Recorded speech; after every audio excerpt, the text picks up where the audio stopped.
Hello dear friends, and I welcome you to my YouTube channel Teacher G. In this video I will give you some information about Sri Chaitanya Mahaprabhu, who was a Bhakti saint, and he was the only who started to worship Shri Krishna along with Radha. Shri Krishna को ही नहीं, उन्होंने राधा को भी साथ में पूजा किया। ठीक है, तो उन्हीं के बारे में हम श्री चैतन्य महाप्रभु के बारे में हम जानने वाले हैं। तो चलिए बढ़ते हैं आगे वीडियो में। ठीक है, तो चलिए।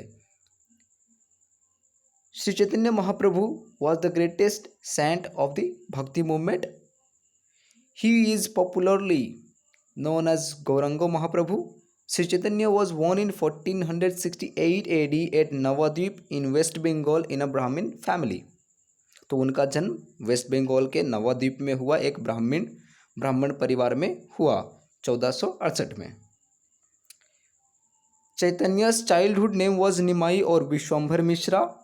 After mastering in all branches of Sanskrit, he got married to a lady named Lakshmi Devi. तो उनका जो बचपन का नाम था वह निमाई था और विश्वम्भर मिश्रा भी आप कह सकते हैं। और उन्होंने संस्कृत में ज्ञान हासिल करने के बाद उनकी जो शादी है वह लक्ष्मी देवी नाम की एक महिला के साथ कर दी गई थी।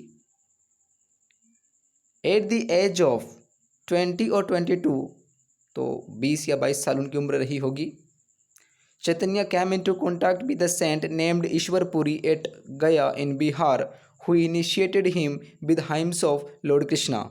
तो 20 और 22 साल की उनकी उम्र रही होगी जब वह ईश्वरपुरी नाम के एक संत से, उस वक्त के बहुत प्रसिद्ध संत थे, तो उनके संपर्क में आए गया में, बिहार में, और उन्होंने ही चैतन्य महाप्रभु को जो है हाइम सूक्तियों से, लॉर्ड कृष्णा के सूक्तियों से परिचित करवाया।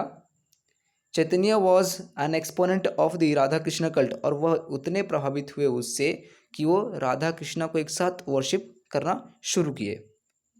ही became a sannyasi in 1510 AD at the age of 24, तो 24 साल की उम्र में 1510 में वह एक सन्यासी हो गए। When Chaitanya became a sannyasi, his name was changed from Nimai to Shri Chaitanya. तो जब वह सन्यासी बने तो उनका नाम निमाई से परिवर्तित होकर श्री चैतन्य हो गया। He went on pilgrimage to various sacred places like Dwarka, Vrindavan and Mathura. तो वह बहुत ही पवित्र जगहों पे वह भ्रमण करने गए, जैसे आपका द्वारका, वृंदावन, मथुरा, इन जगहों पर। In 1526 AD, he came to Puri and spent the last part of his life here till his death in 1533 AD in the premises of Jagannath Temple. तो साल 1526 में वह पुरी आए। पुरी अभी उड़ीसा में आपका है, जगन्नाथ टेम्पल के लिए बहुत ही प्रसिद्ध है। ठीक है, और उन्होंने अपनी अंतिम क्षण तक 1533 तक उन्होंने वहीं पे अपना जीवन बिताया, और उनकी जो मृत्यु है जगन्नाथ मंदिर के परिसर में ही हुई। ठीक है, Chaitanya was a strong believer that one can realise God by just singing and doing kirtan alone.